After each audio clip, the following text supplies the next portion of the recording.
Differential এসব কজগুলো কিন্তু আমাদেরকে মাথায় রাখা লাগবে, ঠিক না? এবং যখন আমরা ইন্টারনেটে আসবো, ইন্টারনেটে আসলে যদি এই ধরনের পেশেন্ট আনকনসিয়াস নিয়ে আসে, কোনো পেশেন্ট আনকনসিয়াস হয়ে আসে, তাহলে আনকনসিয়াস এর কতগুলো কজ, এই কজগুলোর মধ্যে এই কজগুলো কিন্তু খুব ইম্পর্টেন্ট। তাহলে সিনকপ এবং সিজার, আমরা জানি যে সিনকপ হলো গিয়ে transient loss of consciousness due to inadequate cerebral perfusion। তাহলে একটা হলো সেরেব্রাল পারফিউশনের সমস্যা, আর সিজার হলো গিয়ে যে সেরেব্রাল যে ইলেকট্রিক্যাল অ্যাক্টিভিটি, এই ইলেকট্রিক্যাল অ্যাক্টিভিটিতে সমস্যা, ঠিক না? তাহলে দুটো কিন্তু ডিফারেন্ট। আচ্ছা, এবং সিনকপ এর পেশেন্ট সিনকপ স্কেলে যাওয়ার আগে সাধারণত প্রি সিনকপ একটা ফেজ, এই ফেজ কিন্তু ক্রস করে, ঠিক না? তাহলে প্রি সিনকপ ফেজ কি, যে যেখানে সেরিব্রাল পারফিউশন কমে যাওয়ার কারণে পেশেন্ট আনকনসিয়াস হওয়ার আগে তার ঠিক যে কয়েকটা সিমটম গুলো আসে, যেমন তার ব্লাডিং অফ ভিশন আসতে পারে, তার ডিজিনেস আসতে পারে, ঠিক না? তার স্পিচ ডিফিকাল্টি অর ডিসচার্জি আসতে পারে, তারপর তার সোয়েটিং হয় অনেক সময়, সিভিয়ার সোয়েটিং, তারপর তার ভমিটিং হতে পারে। তাহলে এই ধরনের সিমটম আর কি। তারপর ইয়ার বাজিং হতে পারে, ঠিক না? যেটা হিয়ারিং ইম্পেয়ারমেন্ট, এবং আলটিমেটলি পেশেন্ট যদি সে তার পোস্টারটা মেনটেন করে প্রোলং স্ট্যান্ডিং অথবা প্রোলং সিটিং, তখনই কিন্তু সে কনসিয়াসনেসটাকে হারায় ফেলে। তাহলে ইউজুয়ালি কার্ডিয়াক সিমটম গুলো কিন্তু standing or sitting or lying যে কোনো পজিশন হতে পারে, কিন্তু others symptom usually standing, prolong standing অথবা প্রোলং সিটিং পজিশন হয়। আর সিজার কি, সিজার যেহেতু ইলেকট্রিক্যাল অ্যাক্টিভিটি ডিসরাপশন, তাহলে সিজার কিন্তু যে কোনো কন্ডিশন, সিটিং, স্ট্যান্ডিং ও লাইন যে কোনো পজিশন হয়। তাহলে এটা রিলেশন টু পোস্টারটা কিন্তু খুব ইম্পর্টেন্ট। হ্যাঁ, কমনলি সিনকপটা রিলেটেড উইথ পোস্টার এবং সিজারটা not related with the poster. এবং সিজারের মধ্যে আমরা জানি যে ফোকাল জেনারেলাইজ, এই সিজারের আমরা যেটা ক্লাসিফিকেশন করছিলাম যে ফোকাল জেনারেলাইজ, তারপর আননোন অনসেট, ঠিক না? তাহলে যেটা জেনারেলাইজ সিজারের সাধারণত জেনারেলাইজ টনিক-ইউনিক সিজার। জেনারেলাইজ সিজারের একটা এক্সাম্পল হলো কি জেনারেলাইজ টনিক-ইউনিক সিজার। তাহলে জেনারেলাইজ টনিক-ইউনিক সিজারের 4টা ফেজ আছে, ঠিক না? একটা হলো প্রোড্রোমার ফেজ, তারপর টনিক ফেজ, ক্রনিক ফেজ এবং পোস্ট-ড্রম ফেজ ও রিকভারি ফেজ। তাহলে আমরা যখন সিজারের পেশেন্ট আসে এবং যদি জেনারেলাইজ সিজার হয়, এবং এই জেনারেলাইজ সিজারের মধ্যে যদি জেনারেলাইজড টনিক-ক্লিনিক সিজার হয়, তাহলে এই জেনারেলাইজড টনিক-ক্লিনিক সিজারের পেশেন্ট সাধারণত 4টা ফেজ নিয়ে আসে। যেমন সিনকপের পেশেন্ট একটা ফেজ নিয়ে আসে, প্রি সিনকপ ফেজ। আর সিজারের পেশেন্ট কিন্তু 4টা ফেজ নিয়ে আসতে পারে, ঠিক না? এই প্রোড্রোম ফেজ, তারপর টনিক ফেজ, ক্রনিক ফেজ এবং রিকভারি ফেজ। তাহলে প্রোড্রোম ফেজে যে ইউজুয়ালি পেশেন্ট সিমটমস থাকে, অথবা অনেক সময় তার অ্যাবডোমিনাল ডিসকমফর্ট অথবা ওই abdominal sensation arising from the abdomen, এই ধরনের সিমটম থাকে। তারপর যখনই সে টনিক ফেজে যায়, তখন পেশেন্ট তার জেনারেলাইজড মাসেল টোনটাকে ইনক্রিজ করে, এবং আলটিমেটলি এই জেনারেলাইজড মাসেল টোন ইনক্রিজ করার কারণে পেশেন্ট স্টিফ হয়ে যায়, এবং স্টিফ হওয়ার কারণে এই সময় কিন্তু পেশেন্ট তার কনসিয়াসনেস হারাই ফেলে, লস অফ কনসিয়াসনেস, এবং তার ফল হয়। এবং এই ফলের জন্য কিন্তু তার বডির যে কোনো পার্টসে সিভিয়ার ইনজুরি হতে পারে, ঠিক না? মাইল্ড মডারেট সিভিয়ার ইনজুরি হতে পারে। সাধারণত দেখা যায় যে যারা এই টনিক ফেজে সাপোজ আগুনের পাশে কাজ করছে, অথবা কিচেনে রান্নাঘরে যে রান্না করছে চুলায়, হ্যাঁ, যদি টনিক ফেজে তার কনভার্সন যদি শুরু হয়ে যায় এবং টনিক ফেজ চলে যায়, তখন তার কিন্তু পোস্টাল লস হয়, এবং এই লসের কারণে সে কিন্তু জাস্ট ডাইরেক্ট বার্ন হতে পারে চুলার আগুন থেকে, ঠিক না? অথবা যে সুইমিং করতেছে সে কিন্তু ড্রাউনিং এ মানে করতে পারে, অথবা যে ফ্রাই করতেছে, অথবা যে ড্রাইভ করতেছে গাড়ি, ঠিক না? সে তার ড্রাইভিং কন্ট্রোলটা হারায়, তারপর সিরিয়াস অ্যাক্সিডেন্ট করতে পারে। তাহলে এই সিজারটা কিন্তু খুব ডেঞ্জারাস, কিন্তু এর কনসিকুয়েন্সটা, ঠিক না? কারণ যেহেতু তার পেশেন্ট কনফিডেন্স হারায় ফেলে, তাহলে তার যে কোনো সময় সিরিয়াস ইনজুরি হতে পারে। তাহলে সিজারের পেশেন্ট সাধারণত সিভিয়ার ইনজুরি নিয়ে আসে, হ্যাঁ, যদি জেনারেলাইজড টনিক-ক্লিনিক সিজার হয়। আর সিনকপের পেশেন্ট ইউজুয়ালি ইনজুরি নিয়ে আসে না, অথবা ইনজুরি হয়ে থাকে তাহলে সাধারণত মাইল্ড ইনজুরি হয়, কারণ তার প্রি সিনকপ ফেজে কিন্তু সে ফার্স্ট প্রি সিনকপ ফেজে কিন্তু সে এটাকে ডিটেক্ট করতে পারে না, কিন্তু যদি তার রিকারেন্ট সিনকপ হয় তাহলে সে প্রি সিনকপ ফেজে কিন্তু আলটিমেটলি সে তার পজিশনটাকে মেনটেন করে ফেলে, যে সে দাঁড়াতে থাকলে বসে অথবা বসে থাকলে শুয়ে যায়, যার ফলে তার ইনজুরি কিন্তু হয় না, অথবা হলেও কিন্তু খুব আনকমন। কিন্তু সিজারের পেশেন্ট কিন্তু যে যখনই তার অ্যাক্টিভ কনভার্সন শুরু হয় তখন তার কনসাসনেসটা সে হারায় ফেলে এবং আলটিমেটলি তার ইনজুরি হওয়ার একটা চান্স হয় এবং সাধারণত সিভিয়ার ইনজুরি নিয়ে আসতে পারে। তাহলে আমরা কিন্তু পেশেন্টকে জিজ্ঞেস করি যে আপনার শরীরে মানে মাথায় অথবা হাতে পায়ে কোনো জায়গায় কোনো আঘাত পাইছেন কিনা, ঠিক না? তাহলে আমাদেরকে এই কোশ্চেনগুলো করার উদ্দেশ্য যে এটা কি ট্রু সিজার নাকি সিডো সিজার। তাহলে সিডো সিজার আমরা জানি যে সাইকিয়াট্রিক কজ অফ সিজার, ঠিক না? এবং সিডো সিজারে সাধারণত পেশেন্টের কোনো সিরিয়াস ইনজুরি থাকে না। তাহলে আমাদেরকে এই ইনজুরি দিয়ে কিন্তু সিডো সিজার এবং ট্রু সিজার ডিফারেন্সিয়েট করতে হয়, ঠিক না? এবং এটা খুব ইম্পর্টেন্ট। তাহলে time of the day syncope সাধারণত যখন অ্যাক্টিভিটি মানুষ যখন অ্যাক্টিভ থাকে তখনই তার সিনকপ হয় এবং দেখা যায় যে এটা ডে টাইমে বেশি কমন। আর সিজার ডে টাইম অথবা নাইট টাইম যে কোনো টাইম হতে পারে, ঠিক না?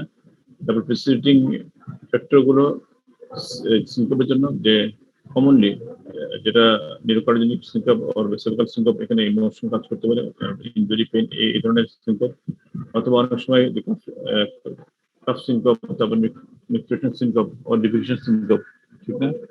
অথবা ডিগ্লুশন সিনকপ ঠিক না? যেমন অনেক সময় পেশেন্ট বলে যে আমি খাওয়ার সময় লিকুইড খাওয়ার সময় হঠাৎ করে খাওয়াটা আমার বুকে আটকে গেছে, তারপর আমি কাশতে কাশতে অজ্ঞান হয়ে পড়ছি, অথবা কাশতে কাশতে আমি বের হয়ে গেছি এবং আমার কোনো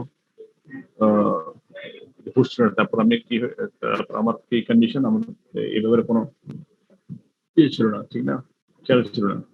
তাহলে এই যে কাফিং সিমটম, এই সিমটম সাধারণত ওল্ড এজে মানে কমন, যাদের ক্রনিক ব্রেন প্যারালাইসিস অথবা সিপিডি থাকে, অথবা মিক্সেশন সিমটম, হ্যাঁ, যাদের বেনাইন এনলার্জমেন্ট পোস্টেড, যাদের পোস্টেডের সমস্যা থাকে তাদের কিন্তু মিক্সেশন সিমটম নিয়ে আসতে পারে এই ধরনের। আর বাকিগুলো কিন্তু এটা ইয়াং অথবা মিডল অর ওল্ড এজ যে কোনো এজে এটা হতে পারে আদার ফ্যাক্টর গুলো। আর সিজারের ক্ষেত্রে ইউজুয়ালি প্রেসিপিটিং ফ্যাক্টর থাকে না।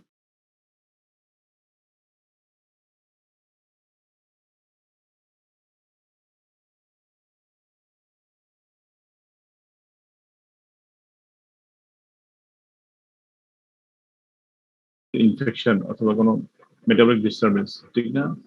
অথবা তার আরো অথবা কোনো ট্রমা। তাহলে সিজারের পেশেন্ট সাধারণত কমনলি এই দুটা ইয়ে নিয়ে আসতে পারে, প্রেসিং ফ্যাক্টর অথবা আদার প্রেসিং ফ্যাক্টর নিয়ে আসতে পারে, অথবা অনেক সময় কোনো প্রেসিং ফ্যাক্টর নাও থাকতে পারে। তারপর সিনকোপের পেশেন্ট যেহেতু পেশেন্ট তার সার্কুলেশন ফেলিওর হয়, তার সার্কুলেশন সেরিব্রাল সার্কুলেশন ফেলিওর কারণে স্কিনগুলো কিন্তু ফেল হয়ে যায়, ঠিক না? এবং এটাকে ডেথ লাইক ফেলিওর বলে, ডেথ লাইক ফেলিওর, ঠিক না? অথবা ডেথ লাইক ফেলিওর। তাহলে পেশেন্ট অ্যাটেন্ডেন্ট বলবে যে পেশেন্ট তার তখন সে কনসাস যখন হারিয়ে ফেলছে তখন তার কালারটা ফ্যাকাশে হয়ে গেছে এবং এবং আমরা মনে করছি যে রোগী মারা যাবে, এই ধরনের কন্ডিশন। আর সিজার পেশেন্ট সাধারণত সাইনাস হয় যদি জার্নালাইজ কোনো সিজার হয়, অথবা যদি ফোকাল সিজার হয় তাহলে তার স্কিন কালার চেঞ্জ না হতে পারে, ঠিক না? তাহলে সাইনাস ক্ষেত্রে পেশেন্ট বলবে যে পেশেন্ট অজ্ঞান হয়ে গেছিল, তারপর অজ্ঞান হওয়ার পর কালো হয়ে গেছিল, ঠিক না? অথবা তারা তো সাইনোসিসটাকে রিকগনাইজ করতে পারে না, তখন এই কালার চেঞ্জ হয়ে যায়, তাহলে ব্লুইশ কালার। অনেক সময় ডার্ক স্কিনে এটা ব্ল্যাকিশ অ্যাপিয়ারেন্স করে অথবা ব্ল্যাকিশ অ্যাপিয়ারেন্স থাকে। তারপর নেক্সট আছে যে ডায়াগনোসিস মিন্স, হ্যাঁ, সোয়েটিং, প্রফিউজ সোয়েটিং। তাহলে প্রফিউজ সোয়েটিং সিনকোপে কমন এবং সিজারের রেয়ার। সাধারণত অটোনমিক সিজারে হয়, কিন্তু অটোনমিক সিজার গুলো খুব কমন, মানে আনকমন অথবা রেয়ার, ঠিক না? তাহলে সিনকোপ এটা খুব common, diagnosis or profuse sweating.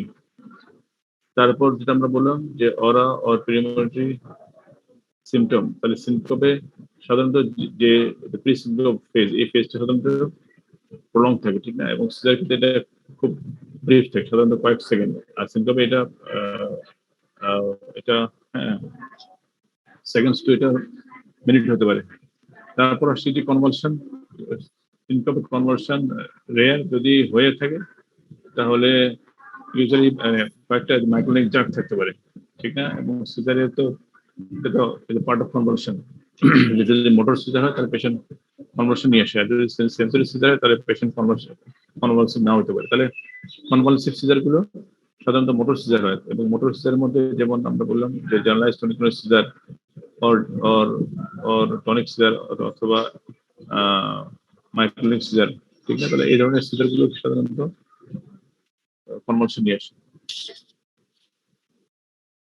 তারপর যেটা বললাম ইনজুরি, আচ্ছা তারপর হ্যাঁ, বাউল এন্ড ব্লাডার ইনকন্টিনেন্স। তাহলে সিজারের পেশেন্ট সাধারণত বাউল ব্লাডার ইনকন্টিনেন্স নিয়ে আসে। আমরা সিজারে যে 4টা ফেজ বলছিলাম, যে প্রোড্রোম ফেজ, তারপর টনিক ফেজ, তারপর ক্রনিক ফেজ, এবং লাস্ট যেটা সেটা হলো যে পোস্ট্রোম অথবা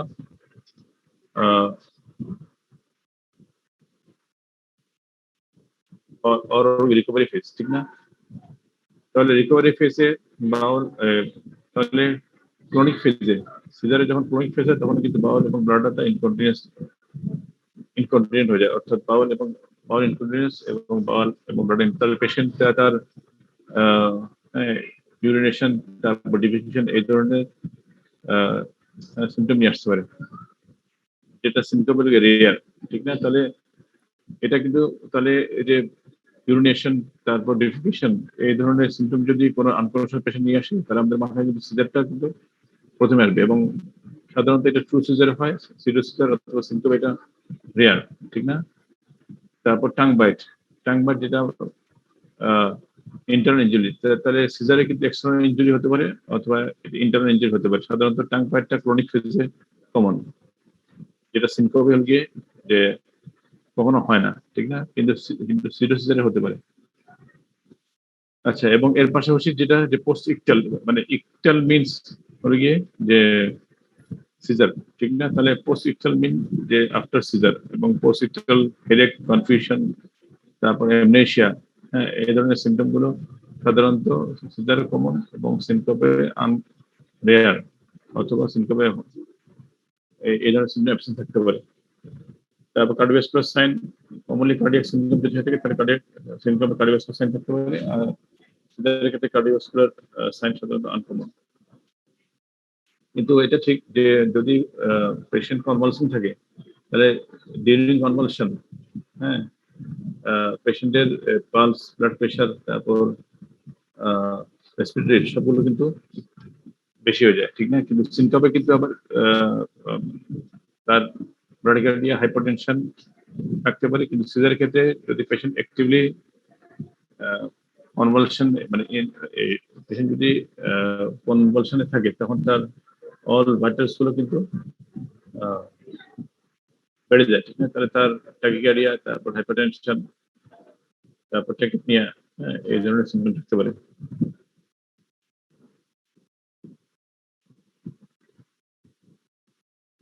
তাহলে ডিফারেন্স বিটুইন সিজার এবং সিনকপ, এটা জাস্ট একটা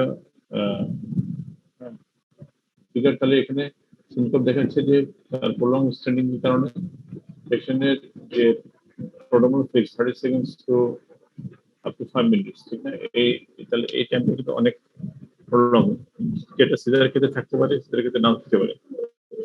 আচ্ছা, এবং সাধারণত সিনকপের ক্ষেত্রে প্রলং স্ট্যান্ডিং হয় অথবা প্রলং সিটিং এ, কিন্তু সিজারের ক্ষেত্রে সাধারণত যে কোনো পজিশন হতে পারে। এবং এখানে প্রোড্রোমাল ফেজ তার যেটা, যে এখানে তার মর্টাইগো অর ডিজিনেস, তারপর যে আদার সিমটম গুলো, এই সিমটম গুলো থাকতে পারে, ঠিক না? আর তারপর পেশেন্ট আনকনশাস হয়ে যায়, এবং এই আনকনশাস সাধারণত 30 সেকেন্ড টু 1 মিনিট, মানে ইউজুয়ালি 1 মিনিটের কম হয় তার লস অফ কনশাসনেস। এবং তাহলে র্যাপিড আনকনশাস হয় পেশেন্ট, এবং সাথে সাথে র্যাপিড রিকভারি হয়ে যায়, এবং ইট tax usually less than 1 minute to recover from the symptom. তাহলে যখন পেশেন্ট তার স্ট্যান্ডিং পজিশন থেকে লাইং পজিশন অ্যাজিউম করবে, তখন তার সেরিব্রাল সার্কুলেশন এস্টাবলিশ হয় এবং পেশেন্ট রিকভার হয়ে যায়।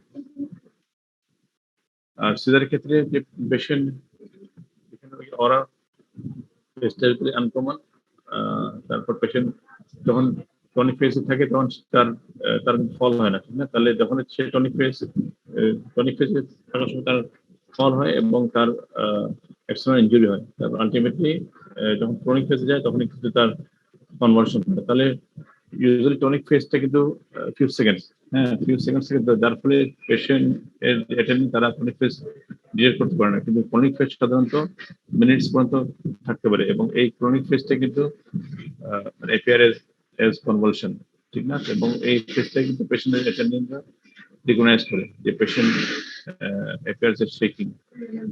তারপর তারপর তার এই ক্রনিক ফেজে তার টাং বাইটিং, তারপর ইনকন্টিনিউয়াস, তারপর সাইনোসিস, এই ধরনের ফিচার হতে পারে, এবং আলটিমেটলি পেশেন্ট রিকভার করে, এবং রিকভারের টাইমটা কিন্তু প্রলং হয়, যেটা ফিউ মিনিটস টু আওয়ার্স লাগতে পারে।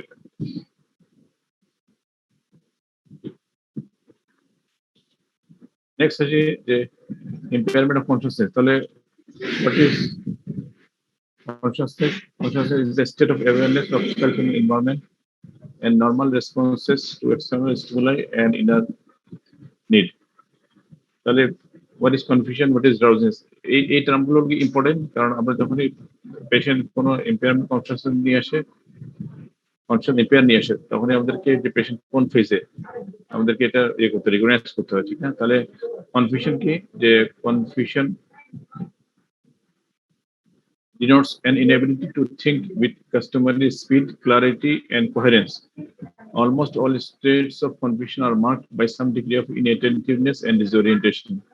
তাহলে কনফিউশন মিনস পেশেন্ট এর অ্যাটেনশনটা লস হবে, ঠিক না?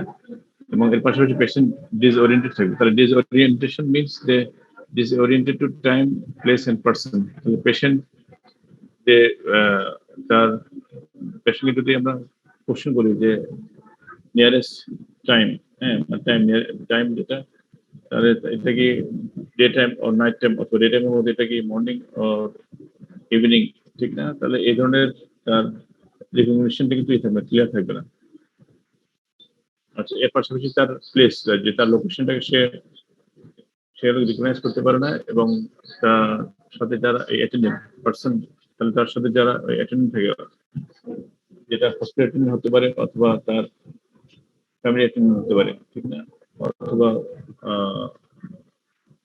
তাহলে এই ধরনের অ্যাটেন্ডেন্ট পেশেন্টকে রিকগনাইজ করতে পারে না। তাহলে তাহলে কনফিউশনের কম্বিনেশন কি, যে কনফিউশন সাধারণত ইনঅ্যাটেনশন এবং ডিসওরিয়েন্টেশন টু টাইম, প্লেস, পারসন, যে কোনো একটা অথবা মাল্টিপল কম্পোনেন্ট থাকতে পারে। তারপর what is drowsiness? Drowsiness is an inability to sustain a wakeful state without the application of external stimuli.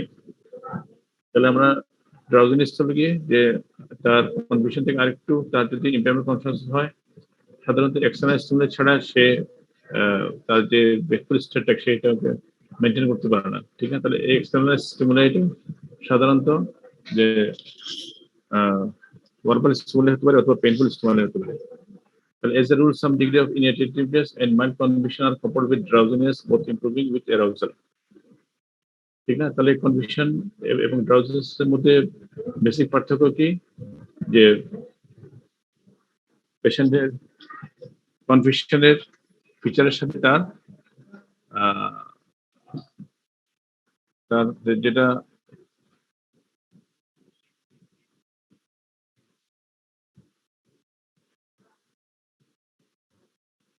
হ্যাঁ, তাহলে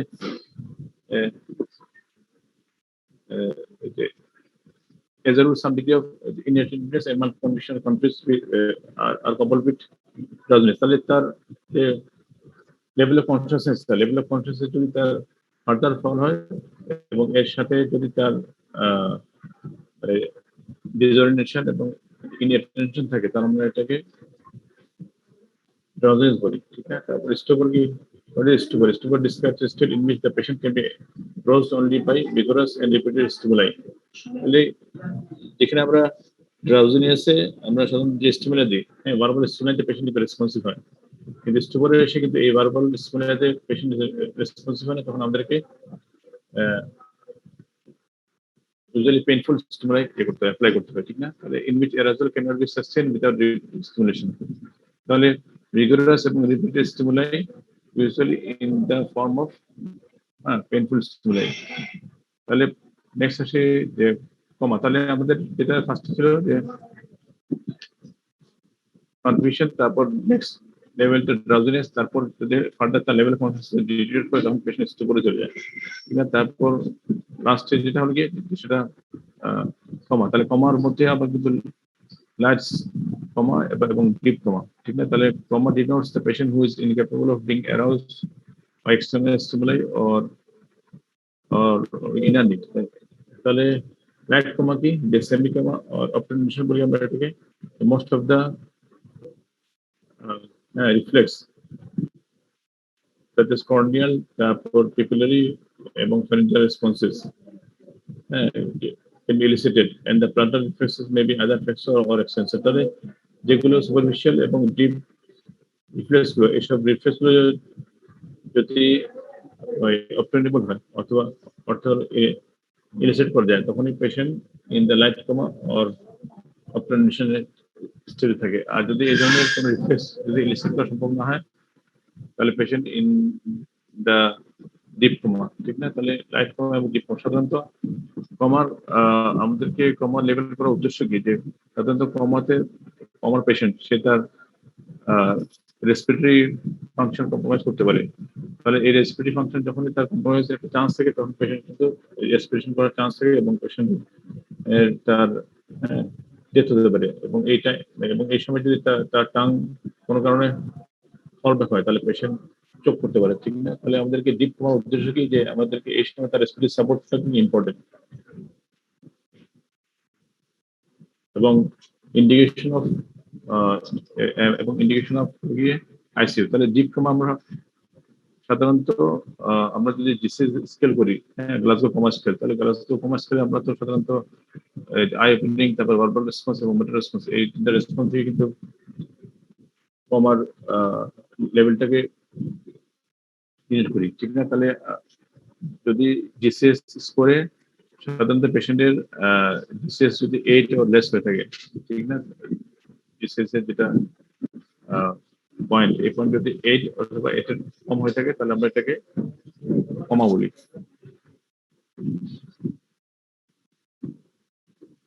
নেক্সট আসে ভার্টিগো। তাহলে dizziness and vertigo. তাহলে what is dizziness? Dizziness is the imprecise symptom used to describe a variety of sensation that includes vertigo, lightheadedness, faintness, and impotence। তাহলে সাধারণত dizziness হলো কি একটা কালচার অফ সিমটমস, এবং এটা সাধারণত নন স্পেসিফিক এবং যে কোনো সিমটম নিয়ে পেশেন্ট আসতে পারে। ভার্টিগো হতে পারে অথবা লাইথহেডনেস সাধারণত। তাহলে ডিজিনেসের মধ্যে যেটা ভার্টিগো কম্পোনেন্ট, এই কম্পোনেন্টটা কিন্তু পিওরলি নিউরোলজিক্যাল, ঠিক না? আচ্ছা, এবং এর পাশাপাশি যেটা যে মানে যেটা ইমব্যালেন্স, তাহলে ইমব্যালেন্স হলো কি যে পিওরলি নিউরোলজিক্যাল। এছাড়া লাইট হেডেডনেস অর ফেইন্টনেস, এটা কার্ডিওভাস্কুলার হতে পারে, অথবা এটা সাইকিয়াট্রিক হতে পারে, অথবা এটা আদার্স সিস্টেমিক কজের হতে পারে। তাহলে vertigo কি? What is vertigo? Vertigo is an illusion of self or environmental motion, implies asymmetry of the vestibular inputs from the two labyrinths or in their central pathway that is usually acute। তাহলে vertigo সাধারণত যে আমাদের labyrinth থেকে যে vestibular input যায় brain সিস্টেমে এবং ইয়েতে, ঠিক আছে? তাহলে আমাদের কর্টেক্সে আর প্লাস ব্রেন সিস্টেমে যে ধরনের ভেস্টিবুলার ইনপুট যায়, এই ইনপুটে যদি কোনো কারণে অ্যাসিমেট্রি হয়ে থাকে, তাহলে patient illusion of the self অথবা patient illusion of the environment develop করতে পারে, ঠিক না? তাহলে ভার্টিগো হলো কি একটা ইলিউশন, এবং এই ইলিউশনটা পেশেন্ট সাধারণত বলে যে তার মাথা ঘোরাচ্ছে অথবা তার সারাউন্ডিং যে স্ট্রাকচারগুলো, এই স্ট্রাকচারগুলো ঘুরতেছে, ঠিক না? তাহলে যদি এই ইনপুটটা যদি তার মানে বাইলেটারালি লস হয়, তাহলে পেশেন্ট সাধারণত ভার্টিগো নিয়ে আসে না, তখন পেশেন্ট ইমব্যালেন্স নিয়ে আসে। তাহলে সিমেট্রিক আর bilateral vestibular hyperfunction causes imbalance but no vertigo, and instability of the vision, it means oscillopsia when the head moves। তাহলে ভার্টিগোর ক্ষেত্রে আমাদেরকে যে ক্লাসিফাই করতে হবে, ঠিক না?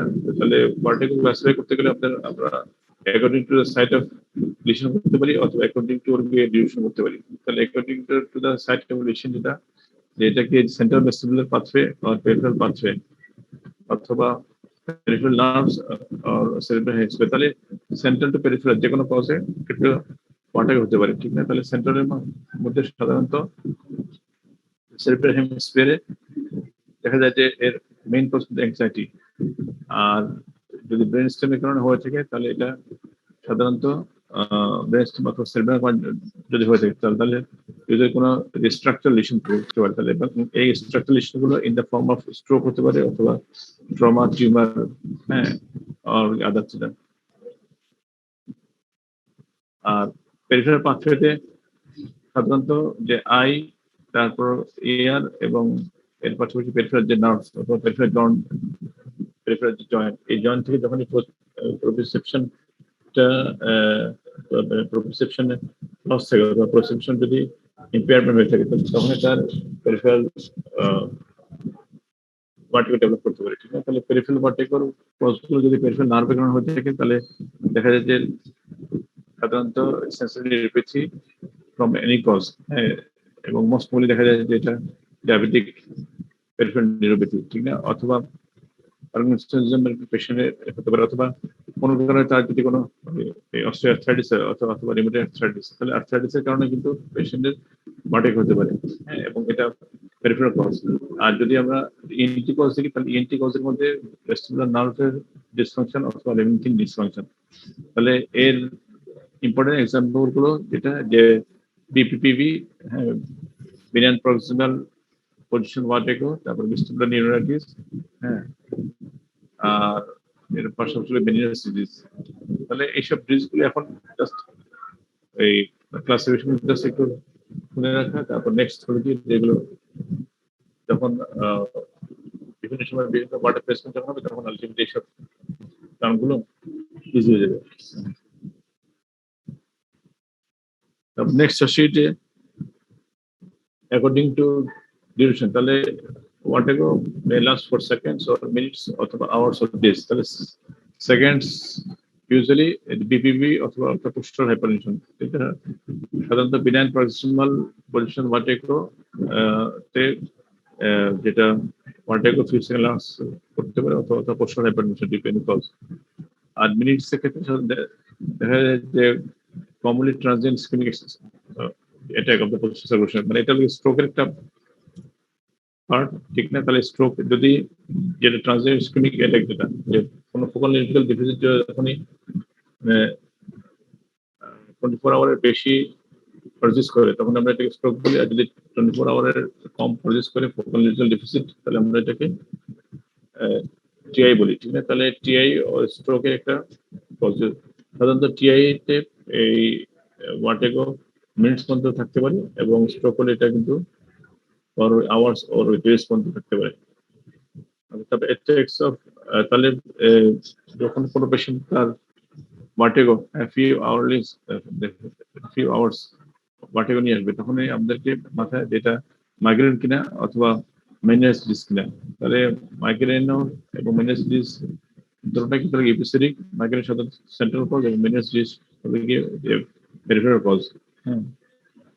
এবং মেনিয়াস ডিজিজে এপিসোডস অফ ভার্টিগো, তারপর ডেফনেস অর এয়ারফুলনেস এবং ডিনারেস থাকে এবং সাথে হিয়ারিং লস থাকতে পারে। আর মাইগ্রেনের ক্ষেত্রে আমরা জানি যে মাইগ্রেনের ডায়াগনস্টিক ক্রাইটেরিয়া যেটা, এই ডায়াগনস্টিক ক্রাইটেরিয়ার সাথে পেশেন্টকে ভার্টিগো নিয়ে আসতে পারে অথবা তার ইম্পেয়ারমেন্ট অফ কনসিয়াসনেস নিয়ে আসতে পারে। আর যদি vertigo if last for days then most common cause are vestibular neuritis এবং স্ট্রোক। তাহলে সেন্ট্রাল ভার্টিগো এবং পেরিফেরাল ভার্টিগোর মধ্যে আমাদের ডিফারেন্সিয়েশনটা করতে, কারণ সেন্ট্রাল ভার্টিগোতে আমরা সাধারণত পেশেন্টের ম্যানেজমেন্ট এবং পেশেন্ট আন্ডারলাইং কজ ডিফারেন্ট থাকে এবং এই আন্ডারলাইং কজের উপর পেশেন্টের ম্যানেজমেন্ট করতে হয়, ঠিক না? এবং ইনভেস্টিগেশন গুলো কিন্তু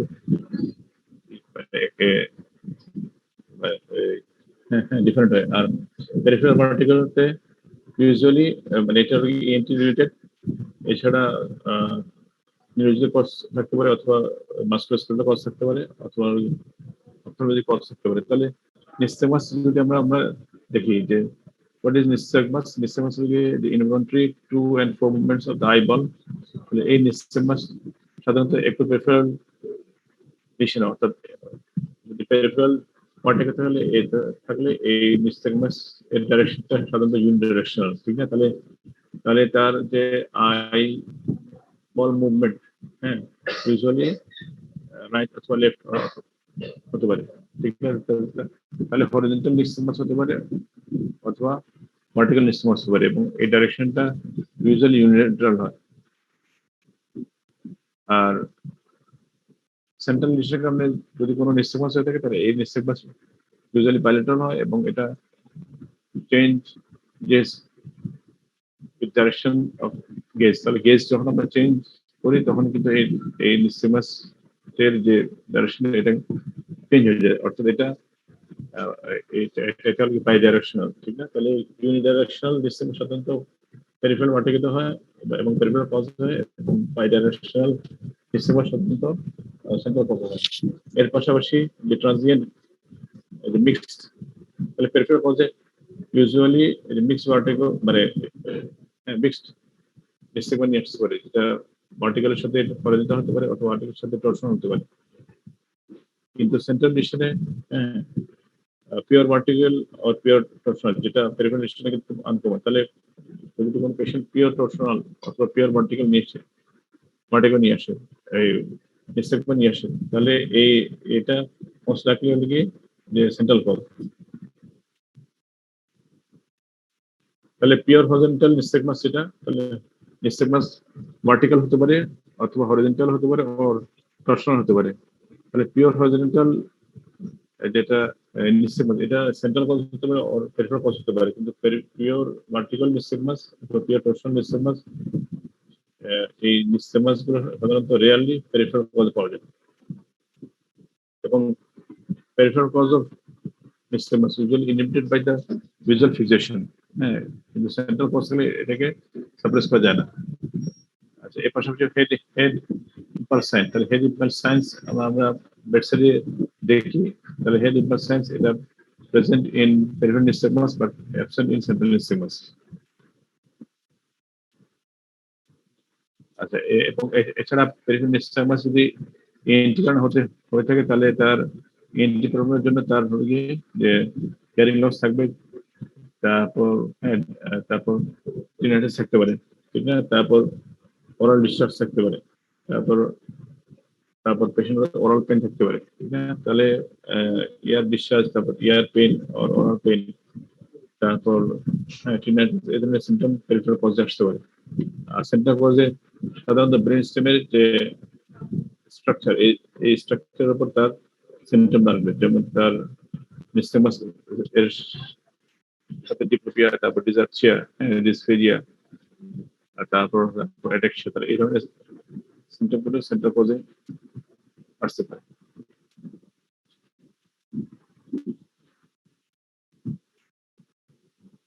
তাহলে আজকে মনিটর, আজকে তোমাদের মানে মেইনলি নিস্তেগমাস গুলো যেহেতু কঠিন, এবং নিস্তেগমাস তোমাদের থার্ড ইয়ারে পড়ানোর উদ্দেশ্য যে এটা ফোর্থ ইয়ার লাগবে না, এবং ফিফথ ইয়ারে কিন্তু লাগে, কিন্তু কম লাগে, ঠিক না? মানে ইউজুয়ালি দেখা যায় যে যদি তোমাদের লং কেসে হাইপারটেনশনের কেস, অনেক সময় পেশেন্টকে ভার্টিগো নিয়ে আসে, তখনই তোমাদেরকে লং কেস পড়তে গেলে ভার্টিগোর যে অ্যাপ্রোচ গুলো কিন্তু জানাটা তখন ইম্পর্টেন্ট, এবং প্রায় কিন্তু স্টুডেন্টদের এই অ্যাপ্রোচ করতে কিন্তু একটু ইয়ে হয়ে যায়, ডিফিকাল্ট হয়ে যায়। তো যার ফলে এটা যদিও কঠিন এবং এটা আনকমন, কিন্তু আমাদের যদি থার্ড ইয়ার থেকে এটা স্টার্ট হয়, ফিফথ ইয়ারে গিয়ে দেখা যায় এটা একটু ইয়ে হয়ে যায়, ইজি হয়ে যায়, ঠিক আছে? তাহলে আজকে তোমাদের পার্সেন্টেজ দিয়ে ফেলবা, পার্সেন্টেজ আমাকে পাঠিয়ে দিও। তোমাদের তো মনে হয় আজকে 2 জন অ্যাবসেন্ট আছে।